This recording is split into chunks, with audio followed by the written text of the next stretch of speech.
आप शुरू कीजिए। बोलो श्री प्राणनाथ प्यारे की जय। बोलो श्री सतगुरु महाराज की जय। सर्व सुंदर साथ की जय। सुंदर साथ जी पंजाबी में भजन है। मेरी आंखों में शाम बसे हैं तो मैं आंखें कैसे खोलूं। ਅੱਖੀਆਂ ਦੇ ਵਿੱਚ ਸੋਹਣਾ ਸ਼ਾਮ ਵਸਦਾ, ਕਿਵੇਂ ਖੋਲਾਂ ਮੈਂ ਅੱਖੀਆਂ।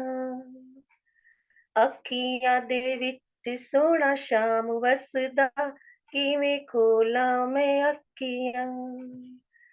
ਖੋਲਾਂ ਮੈਂ ਅੱਖੀਆਂ ਕਿਵੇਂ ਖੋਲਾਂ ਮੈਂ ਅੱਖੀਆਂ। ਖੋਲਾਂ ਮੈਂ ਅੱਖੀਆਂ ਕਿਵੇਂ ਖੋਲਾਂ ਮੈਂ ਅੱਖੀਆਂ। ਅੱਖੀਆਂ ਦੇ ਵਿੱਚ ਸੋਹਣਾ ਸ਼ਾਮ ਵਸਦਾ, ਕਿਵੇਂ ਖੋਲਾਂ ਮੈਂ ਅੱਖੀਆਂ। सतगुरु मेरे आने चुनरी रंगाई। सतगुरु मेरे आने चुनरी रंगाई। राज नाम दी उत्ते झालर लाई। राज नाम दी उत्ते झालर लाई। गोटे ते सितारिया दी लोड़ कोई ना, किवें खोला मैं अखियां। गोटे ते सितारिया दी लोड़ कोई ना, किवें खोला मैं अखियां। खोला मैं अखियां किवें खोला मैं अखियां। अखियां दे विच सोहना शाम वसदा, किवें खोला मैं अखियां। सतगुरु मेरी आदि कृपा जो होई। सतगुरु मेरी आदि कृपा जो होई। दो नैनों विच ज्योति होई। दो नैनों विच ज्योति होई। सुर में ते कजरे दी लोड़ कोई ना, किवें खोला मैं अखियां।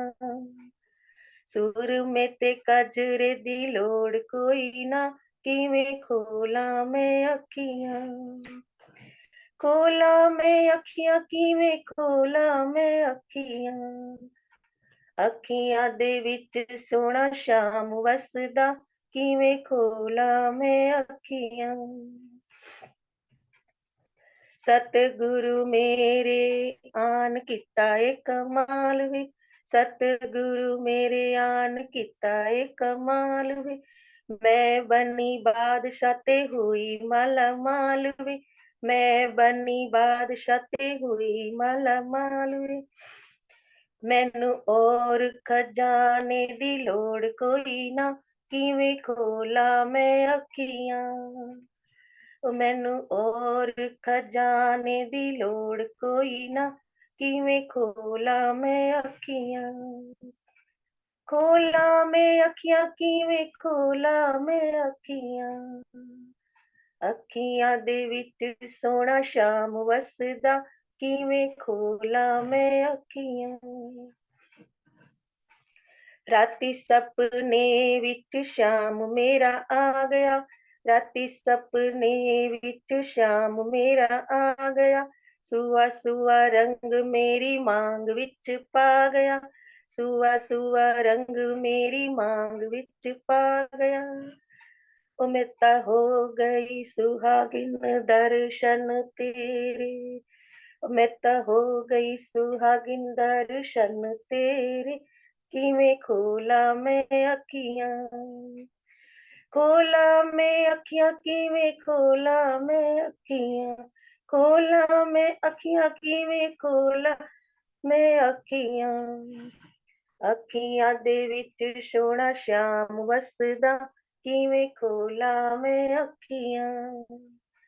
अखियां दे विच सोहना शाम वसदा, किवें खोला मैं अखियां। बोलो श्री प्राणनाथ प्यारे की जय। बोलो श्री सतगुरु महाराज की जय। सर्व सुंदर साथ की जय। प्रणाम। प्रणाम जी, प्रणाम जी, धन्यवाद पूजा दीदी।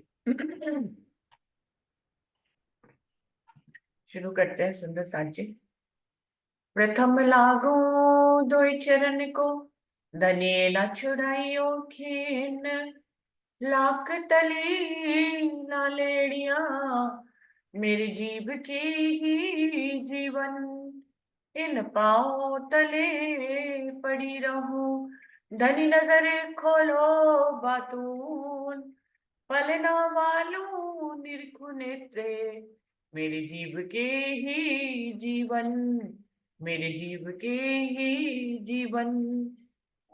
श्री बंदो सतगुरु चरण को, करु सो प्रेम प्रणाम, अशुभ हरन मंगल करन, धन श्री देव चंद्र जी नाम।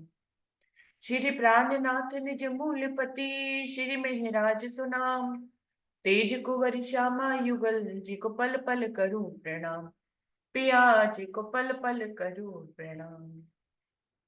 प्रणाम जी। सभी सुंदर साथ जी को प्रेम प्रणाम जी। परमहंस गोपाल मणि जी की बीतक में हमें पेज नंबर 129 पे रीवा नगर का समाचार। मुकुंदपुर से शिवजी साहिब जी को मुकुंदपुर में जब गोपाल मणि जी थे तो रीवा के से ये निमंत्रण आता है कि आपको रीवा पधारिए। तो रीवा के लिए प्रस्थान करते हैं और मुकुंदपुर के सुंदर साथ उनको आपके चरणों में प्रणाम करके वो आपको रीवा रीवा तक पहुंचाने के लिए आते हैं। यहाँ पर वहां पर भंडारी जी ने बड़े जलूस के साथ ले जाकर आप श्री को अपने घर में पवित्र आसन पर पधराया। तो रीवा के जो भंडारी जी थे वो उनको लेने के लिए आए थे, बड़े बाजे गाजे के साथ, धूमधाम के साथ, जलूस के साथ गोपाल मणि जी को अपने घर ले गए और पवित्र आसन पर उन्हें पधराया, चरण धोकर चंदन पुष्प आदि से आपका पूजन किया।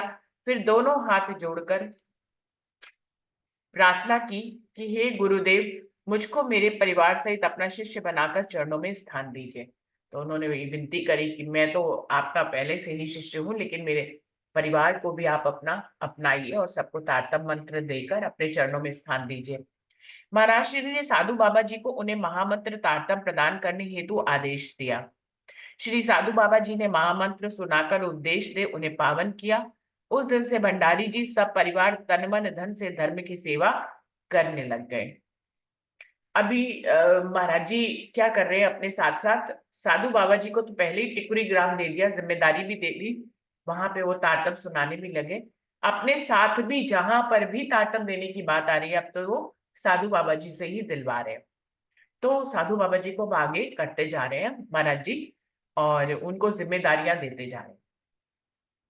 तब दुसराय कृपा प्रभु कीनी, भंडारी कहे दर्शन दीना, सेवा कीन बहुत भंडारी, कुल परिवार सहित नर नारी। भविष्य दीपिका की ये चौपाई है भंडारी जी के लिए कि उन्होंने जब राजी तन के रूप में उनके घर में गए महाराज जी के रूप में, तो उनका दर्शन पाकर भंडारी धन धन हो गए। उन्होंने अपने परिवार सहित जो है उनसे उनके दास वो बने, उनके शिष्य बने। उन्होंने बहुत हर्ष के साथ उनके साथ जो है तारतम मंत्र ग्रहण किया।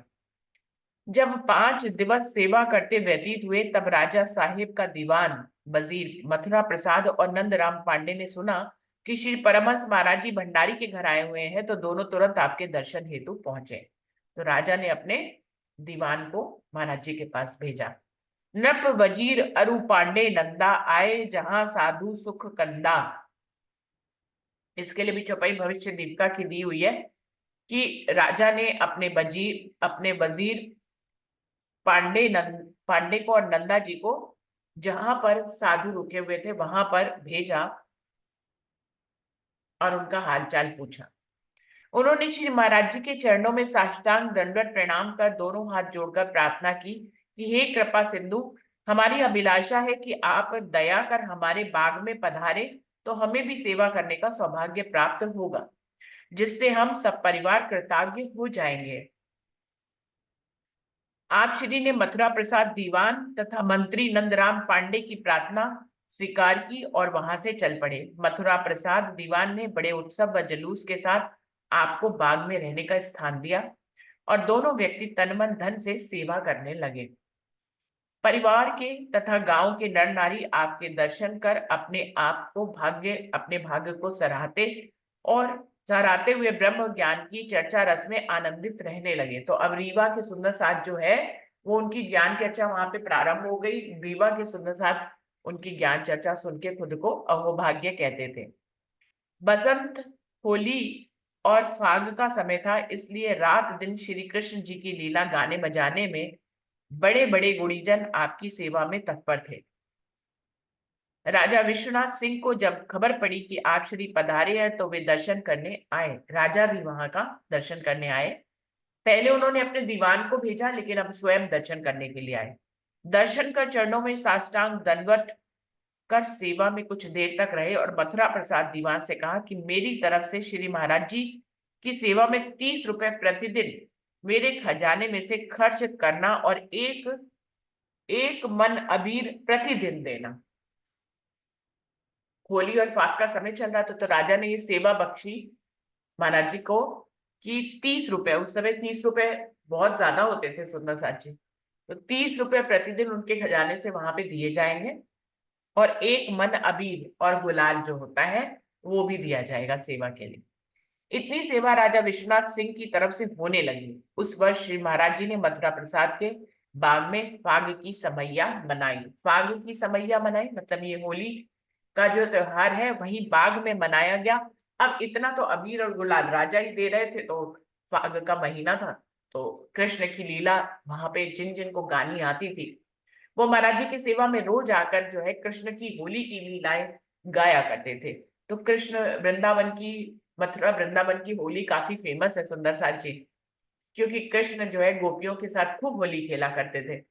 और माखन की होली तो वो रोज ही खेलते थे, लेकिन ये होली वाली होली जो रंगों वाली है वो भी कृष्ण की काफी फेमस है, मथुरा और वृंदावन की।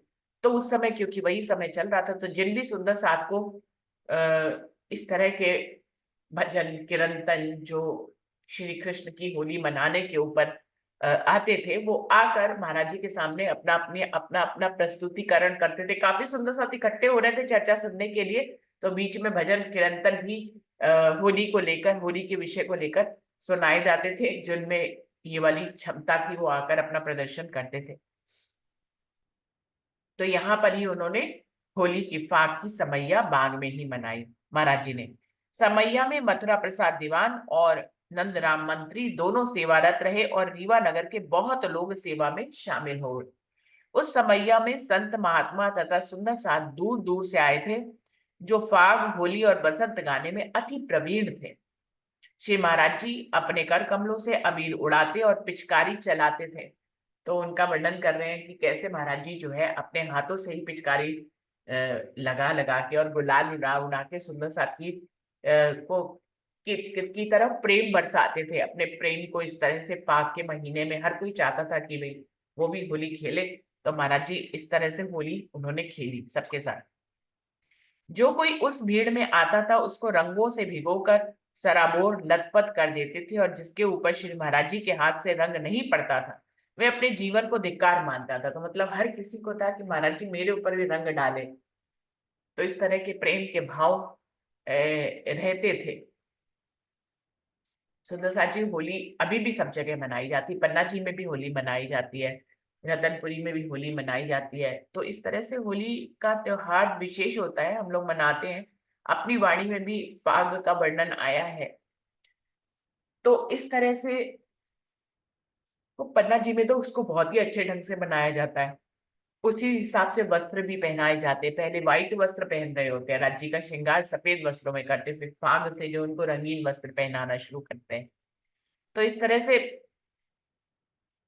हर किसी को लगता था कि महाराज जी जब पिचकारी चलाए, महाराज जी जब रंग उड़ाए तो मेरे ऊपर पड़े। तो वो अपने आप को धन्य मानते थे, और जिसके ऊपर रंग नहीं पड़ता था वो कहता था अरे मैं तो आगे पहुंच जाऊं, किसी भी तरह से रंग मेरे ऊपर भी पड़ जाए।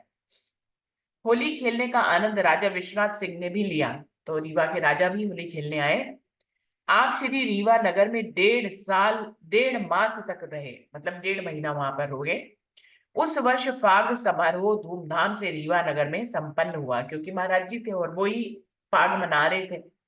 समैया के पश्चात जब आप श्री मथुरा प्रसाद दीवान से विदा होकर टिकुरी मंदिर चले गए तो सबकी आत्मा बहुत दुखी हुई। अभी सब प्रेम के रंग में रंगे हुए थे, और लेकिन जागनी कार्य तो रुक नहीं सकता सुंदर साथ जी, उसको तो आगे बढ़ाना ही है। महाराज जी को अपनी जिम्मेदारी पता थी। तो वो जो है टिकरी गांव की तरफ वापस आते हैं, 1.5 महीना रुकते हैं, सबके साथ बहुत आनंद मंगल होता है, होली मनाई जाती है। लेकिन फिर एक समय के बाद तो अपने बेसिक कार्यों में लगना ही पड़ता है। तो महाराज जी का कार्य क्या था, जागनी का, तो उनको जागनी के कार्य में लगना ही था। 1.5 महीना रुक के फिर वो टिकरी ग्राम की तरफ वापस जाते हैं, सब बहुत दुखी हो जाते हैं।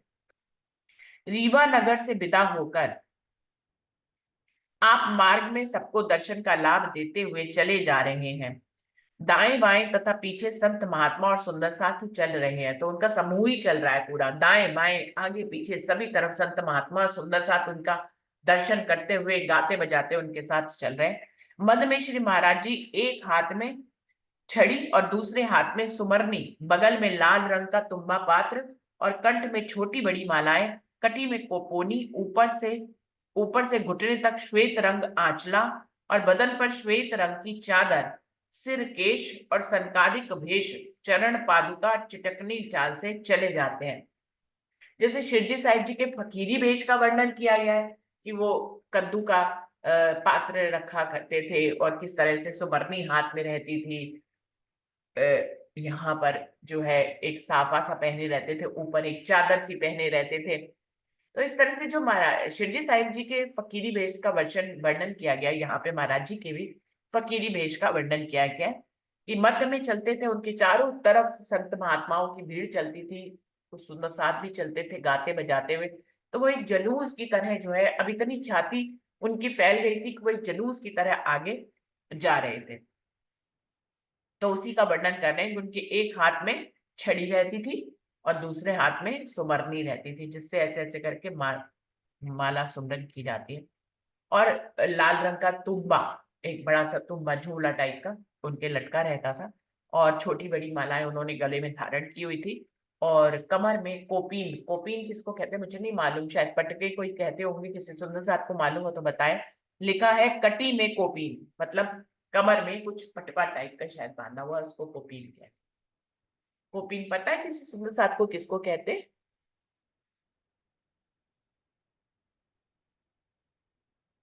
नहीं, नहीं, अलग से ऐसा शब्द नहीं पता। अलग से नहीं पता है, लेकिन वो जो आ रहा है, मतलब जो भाव में आ रहा है, मुझे भी नहीं पता है, हाँ, लेकिन भाव में आ रहा है कटी में कोपीन, मतलब कमर में कुछ पटका टाइप का एक, पटका ये। हाँ, हम्म, कोई चौड़ा सा एक वस्त्र जो होता है उसको बांध लेते हैं। ऊपर से घुटने तक श्वेत रंग अचला, अचला मतलब एक लंबा सा चोंगा टाइप का नहीं होता है, साधु संत लोग जो है ढीले कपड़े पहनते हैं, तो ऊपर से घुटने तक का वो श्वेत रंग का वो अचला टाइप का पहने रहते हैं, जो ओढ़ने के भी काम आता है। बदन पर श्वेत रंग की चादर और सफेद रंग की चादर भी ओढ़ी हुई है। सिर पे केश, बालों का जूड़ा टाइप का जो होता है वो उन्होंने सर पे बनाया हुआ है।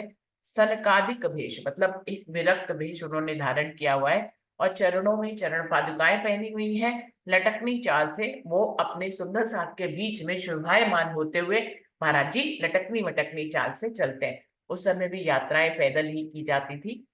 तो इस तरह से पैदल यात्रा करते हुए शायद वो रीवा से निकलकर टिकरी गांव की तरफ जा रहे हैं। इसी तरह से सभी संतों का भी भेष बना है, और जैसा महाराज जी का भेष है वो कह रहे हैं ऐसे ही उनके साथ जो चल रहे हैं संत महात्मा, जो उन्हीं के साथ ही चलते हैं हमेशा, उनका भी भेष महाराज जी जैसा ही है। इस वेश को देखकर लोग कहते थे कि हमें आज ऋषि मुनियों के दर्शन प्राप्त हो रहे हैं।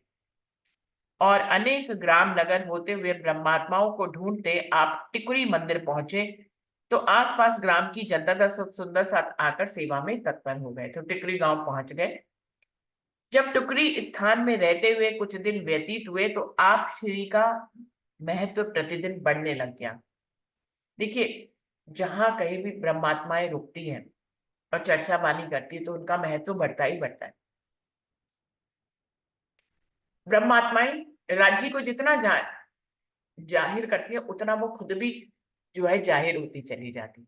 एक चौपाई है ब्रह्मवाणी में, बहुत ही सुंदर चौपाई है। जो मेरी सुध द्यो औरों को, तित चले तुम्हारा हुक्म। मेरी सुध, राज्य कह रहे हैं जो मेरी सुध द्यो औरों को, यदि मेरी सुध तुमने औरों को देना शुरू कर दी, मेरी पहचान तुमने जो है जागनी कार्य में मेरी पहचान देना शुरू कर दी, तो चले तुम्हारा हुक्म, वहां तुम्हारा हुक्म चलने लग जाएगा।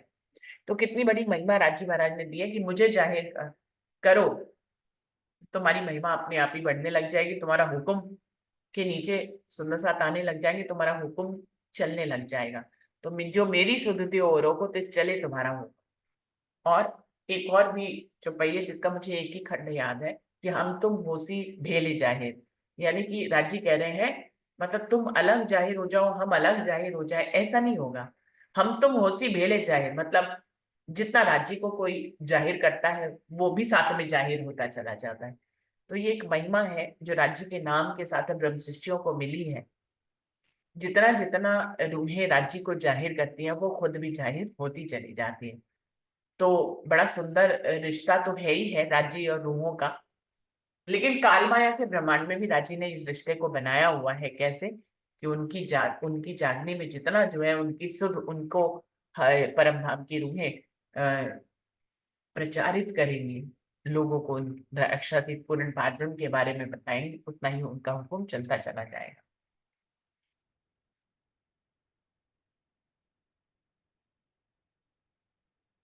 तो क्या कह रहे हैं, जब टिकरी स्थान में कुछ दिन ना रहते हुए आपको हुए, तो आप श्री का महत्व प्रतिदिन बढ़ने लग गया।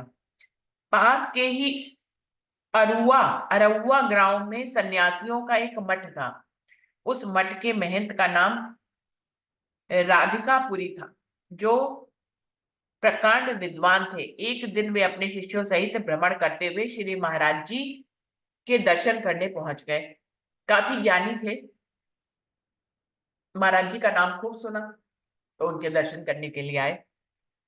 जब दोनों की नजरें मिली तो राधिकापुरी देखते हैं कि आप श्री अनेक सूर्यों की कांति लिए दिव्य आसन पर बैठे हुए भक्तों पर अपनी कृपा दृष्टि कर रहे हैं।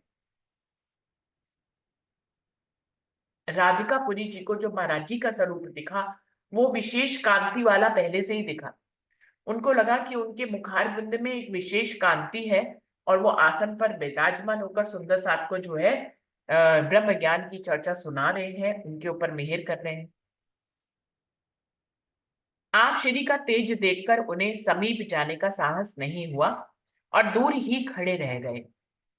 तब अंतर्यामी श्री महाराज जी ने कहा कि हे ब्रह्मात्मा, तुम अपने समूह में आओ, पीछे क्यों हटते हो? मैं तुम्हारी ही खोज कर रहा हूं। तुम जगत में बहुत दिन तक भटके, अब तो अपनी परात्म को याद करो और क्षण अक्षर से परे अपने दिव्य ब्रह्मपुर धाम में विराजमान अपनी आत्मा के बल्लभ प्राण प्राण बल्लभ सच्चिदानंद पुरुषोत्तम अक्षरातीत सिद्धार्थी महाराज को अपने दिल में बसा लो। तो सुंदर सा जी काफी लंबी लाइन है, उसमें पूरा भाव ये लिखा हुआ है कि राधिका प्रसाद जो बहुत ज्ञानी थे, बगल के गांव में साधु महात्मा की मंडली में रहते थे। वो उनके मतलब बड़े महात्मा थे, जैसे सीनियर और जूनियर होते हैं। तो वो सबसे उनके बड़े और आदरणीय महात्मा थे। उन्होंने जब महाराज जी की महिमा सुनी तो वो उनके दर्शन करने के लिए आए। लेकिन जब उन्होंने दर्शन किया तो उन्हें महाराज जी के चेहरे पे विशेष कांति दिखाई दी। तो वो थोड़े से झिझक गए, क्योंकि वो अभी तक अपने ज्ञान के अभिमान में थे। लेकिन जब अभी कोई बातचीत नहीं हुई, लेकिन उनको उनके दर्शन में ही विशेष कांति दिखाई दी, तो वो झिझक गए थोड़ा और दूर खड़े हो गए। लेकिन महाराज जी तो अंतर्यामी थे, उनको तो हमेशा ही आगे की बातें पहले पता लग जाती थी। लेकिन उनको पता था कि ये जो राधिका प्रसाद जी हैं परमधाम की ब्रह्म सृष्टि है। दूर खड़े हुए के दर्शन कर रहे थे, तो महाराज जी ने उनको पास में बुलाया और तब उनको याद दिलाया कि तुम परमधाम की ब्रह्मात्मा हो, दूर मत खड़ी हो, अपने मेले में आ जाओ। अपने मेले में मतलब अपनी ब्रह्म सृष्टियों के मेले में शामिल हो जाओ, दूर दूर अलग मत खड़े हो, अपने मेले में शामिल हो जाओ। और याद करो कि तुम तो परमधाम की ब्रह्मात्मा हो, इस माया में आकर हम भटके हैं, और अब हमें अक्षरातीत पूर्ण पारब्रह्म और दिव्य ब्रह्मपुर धाम, जो कि शर और अक्षर से भी परे है, वहां पे हमारी जो परात्म बैठी है उसको हमें याद करना है। हम बहुत दिन हो गए हमें उसको बिसरे हुए, लेकिन अब अपने समूह में हमें आ जाना चाहिए। यह माया स्वप्न के समान नाशवान है। इस जगत के मोह ममता मान बड़ाई आदि का परित्याग कर अपने निजानंद स्वरूप तथा अखंड सुख को याद करो। तो उनको बुला लेते हैं अपने पास।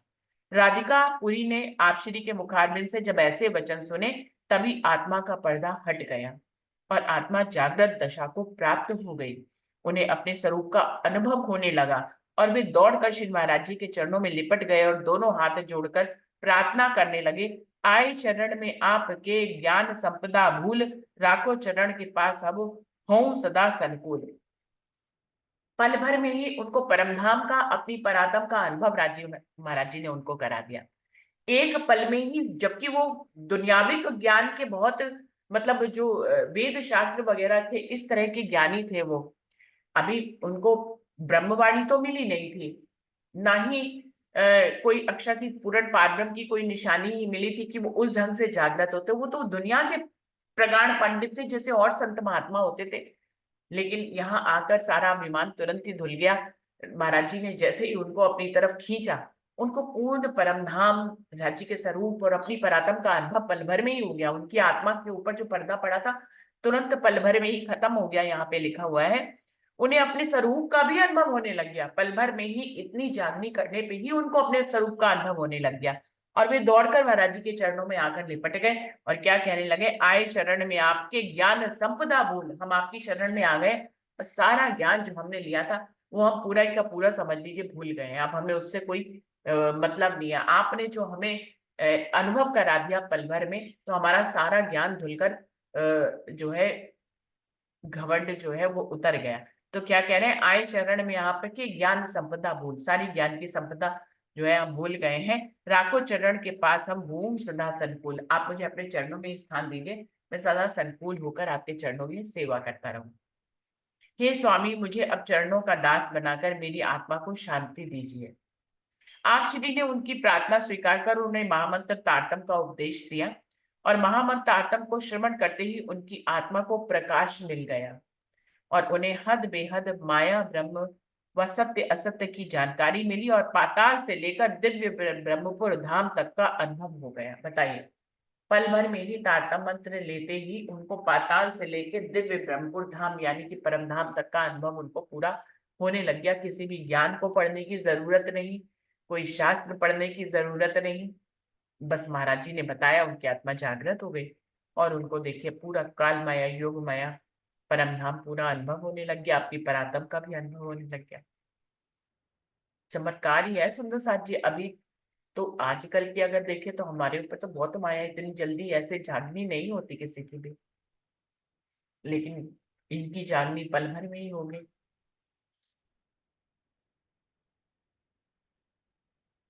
उन्होंने सन्यास वेश त्याग कर वैष्णव भेद धारण कर लिया और उस दिन से आपका नाम बाबा राधिका दास पड़ा। उनका नाम बाबा राधिका दास पड़ा। आपने टिकुरी स्थान पर रहते हुए अनेक जीवों को मुक्ति का मार्ग बताया और उस पुण्य स्थान का तन मन धन से सेवा कार्य किया। तो ये भी जो है टिकुरी गांव में ही रुक गए राधिका प्रसाद जी, जिनका नाम आगे जाकर राधिका बाबा पड़ा। ये भी टिकुरी ग्राम में साधु बाबा के साथ रुके रहे और ये भी जो है तारतम सुंदर साथ को देते थे, कई जीवों की मुक्ति करते थे, जागनी करते थे। तो एक और एक, पहले साधु बाबा, पहले महाराज जी, फिर साधु बाबा और अब ये राधिका बाबा भी इनके साथ शामिल हो गए जागनी कार्य में। जब आप श्री भ्रमण करने निकलते तो आपके स्वरूप तथा भेष का महत्व देखते ही बनता था। इतना सुंदर भेष गोपाल मणि जी का होता था कि वो जब भ्रमण के लिए निकलते थे, लोग उनके भेष, जाहिरी भेष को देखकर भी आकर्षित हो जाते थे। देखिए, उनकी ज्ञान तो सर्वोपरि उनके पास था ही था, तो ज्ञान पे, जब ज्ञान सुनकर उनके उनकी तरफ आकर्षित होना तो कोई बड़ी बात थी ही नहीं। ज्ञान सुनेंगे, ज्ञान से तो आज हम लोग भी किसी नासमझ को, लेमैन को अगर परमधाम का ज्ञान सुनाते तो वो आकर्षित होता है। कई बार मेरे ऑफिस में ऐसी बात हो जाती है कि भाई कोई ज्ञान की बात निकल आती है, योग माया की बात निकल आई या कोई भी बात, तो मेरे जो काउंसलिंग के मेंबर्स होते हैं वो लोग भी मतलब होते हैं, आश्चर्यचकित होते हैं कि भाई इनको इतना सब कुछ पता है। तो ज्ञान से तो आकर्षित होना एक सामान्य बात है सुंदर सा जी। आप ज्ञान की बात करेंगे तो लोग आकर्षित हो ही जाते हैं, लेकिन अभी उनका तो भेष ही इतना आकर्षित और कांतिमान था महाराज जी का कि उनके बाहरी भेष को ही दर्शन करके लोग चुंबक की तरह खींचे चले आते थे उनके स्वरूप को देखकर। उनको देखते ही पता लगता था कि कोई विशेष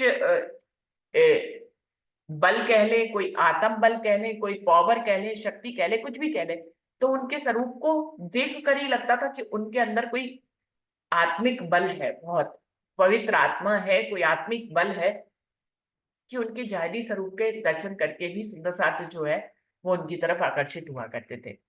आत्मबल और तेज आपकी मुखाकृति पर कलोल कर रहा था। क्या?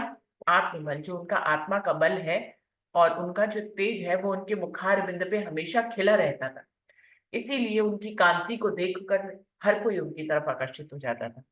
आप तो ज्ञान वैराग्य के स्वरूप तो थे ही थे। इस वसुंधरा पर भ्रमण करते हुए आप कानपुर पहुंचे। अरे सुंदर सा जी कानपुर भी आए, गोपाल मणि जी। वहां पर कान्य कुंज ब्राह्मण तथा बनिया सेठ साहूकार, जो धन व जाति वर्ष वर्ण के पद में चूर थे, उनको ब्रह्म ज्ञान की शिक्षा देकर उनकी आत्मा जागृत करी और महामंत्र तारतम देकर परम पद दर्शाया। तो वहां पे जो जाति भेष का जो भेदभाव होगा कानपुर में, तो वहां पे भी उन्होंने ज्ञान चर्चा सुनाकर उनको जो है तारतम मंत्र सुनाया। उन सेठ साहूकारों के वंशज आज भी श्री कृष्ण प्रणामी धर्म का पालन करते हैं। अब उन साहूकारों के वंशज आज भी श्री कृष्ण प्रणामी धर्म का पालन करते हैं। अब ये कानपुर में किस स्थान की बात कर रहे हैं? मेरे ख्याल से जो बिराना रोड, डॉली दीदी, जो बिराना रोड में भी जो है काफी वहां पे ऐसे सुंदर साथ हैं जो कृष्ण की लीला का बखान करते हैं, और सदानंद महाराज जी को वो समय समय पे बुलाते हैं। तो यहाँ पे आ रहा है ना, सेठ साहूकारों के वंशज आज भी श्री कृष्ण प्रणामी धर्म का पालन करते हैं कानपुर में। तो ये वहीं की बात हो रही है शायद, क्योंकि सेठ जी जी, साहूकार जो शायद वहीं की है, वहीं की बात ही है शायद। हाँ, तो लेकिन अभी पूरा आगे पढ़ेंगे शायद क्लियर हो जाएगा। और बस यही इतनी ठीक, सी लाइन लिखी है कानपुर के बारे में, आगे प्रसंग बदल रहा है दूसरा। ठीक है, ठीक। हम्म। हम्म, क्योंकि जो अपना जो 7 ब्लॉक वाला कृष्ण प्रणामी मंदिर है ना, इसमें जो ये तो सिडाना परिवार से शुरू हुआ था। सिधाना परिवार से शुरू हुआ, वो कोई सेठ साहूकार नहीं थे, तो उनकी हाँ, बात नहीं नहीं नहीं, है वो वो तो। तो सामान्य सुंदर साथ थे, लेकिन हाँ। बहुत करनी वाले थे, कसनी करते थे। पर हम्म। वो पाकिस्तान से वही स्वरूप साहब बाबा दयाराम जी के दरबार से उनकी हम्म। चरण रज लाए थे। दो स्थानों पर आई थी ना, एक हम्म। करनाल में कोई सुंदर साथ लाए थे, और एक यहाँ लाए थे पाकिस्तान से बाबा दयाराम जी की। तो हम्म। ये जो राधे श्याम जी सिडाना है, उनके दादाजी हम्म। जमुना दास जी, वो उन्होंने लाए। मंदिर की स्थापना हम्म, करी थी। हाँ, वहां सेवा पूजा स्थापित की थी। तो फिर हम्म। धीरे धीरे विस्तार कैसे हुआ ये तो हम सबको मालूम ही है। हम्म। ये ऐसा था। और अभी जो आप पढ़ रहे थे ना, राधिका दास जी पुरी, तो ये वही हम 10 नाम संन्यास का पढ़ते हैं ना, 4 मठ वाले, पुरी जी, सागर जी, गिरी जी, पर्वत हम्म। जी महाराज जो आते थे ना, 10 नाम संन्यास हरिद्वार के शास्त्रार्थ में, ये हम्म। उसी को, ये पुरी जी महाराज थे। तो फिर बाद में इनका नाम राधिका दास जी कर दिया ना, कि पुरी हटा दिया ना इन्होंने, हम्म। कि हम्म। अब तो ये सुंदर साथ में शामिल हो गए। हम्म। तो बिल्कुल। पहचान देखिए पल भर में क्यों हो गई, क्योंकि पहले से ही उनपे जो आत्म आई थी उसने दुनिया का ज्ञान तो ले लिया सारा। तो जिसको ज्ञान लिया हुआ है उसको आगे इतनी सीढ़ियां जो चढ़ा हुआ है, तो अगले स्टेप की पहचान जल्दी हो जाती है ना। हम्म। ये राज्य की मेहर ही है। और दीदी, जिस समय की बात की जा रही है ना, उस समय माया भी थोड़ी सी कम बलशाली थी, अभी तो कुछ ज्यादा ही बलशाली हो गई है माया। उस समय इतनी माया नहीं थी। जी जी जी, आगे चलिए। इस टिकुरी स्थान पर और भी कई महात्मा हुए जो महिमावान थे। बाबा श्यामदास जबी, बाबा दर्शन दास जी, सेमरी स्थान को बनाने वाले बाबा राव साहिब जी, बाबा कमरिया दास जी, बाबा कल्याण दास जी, बाबा भजन दास जी, बाबा रघुवर दास जी के अलावा भी कई महात्मा हुए जिनके नाम लिखे नहीं जा सके। ये 24 घंटे भजन सेवा कीर्तन आदि में मग्न रहते थे, इनकी महिमा का वर्णन करना असंभव है। तो यहाँ पर जो लेखक है उन्होंने कहा है कि चंद्रिका दास जी, उन्होंने और भी टिकरी गांव के और भी महात्माओं के नाम लिखे जो राज्य को मानते थे और उनकी सेवा पूजा भजन कीर्तन करते थे। वो कह रहे हैं सबके नाम लिखना संभव नहीं है, फिर भी कुछ के नाम लिखे हैं उन्होंने। श्री महाराज जी दुबगंबा स्थान पर 5 वर्ष रहे। ओहो।